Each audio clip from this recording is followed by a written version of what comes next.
Hey guys, my name is Elijah, and in this tutorial I will show you how to change email on Disney Plus. First, go ahead and click on your profile picture. Next, click on Account, and here click on Manage with My Disney.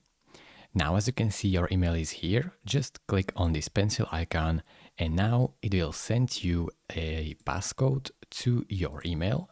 So go to your current email, copy the passcode from it, so just like so, take it, right click, copy, and then go back to My Disney and paste it right here.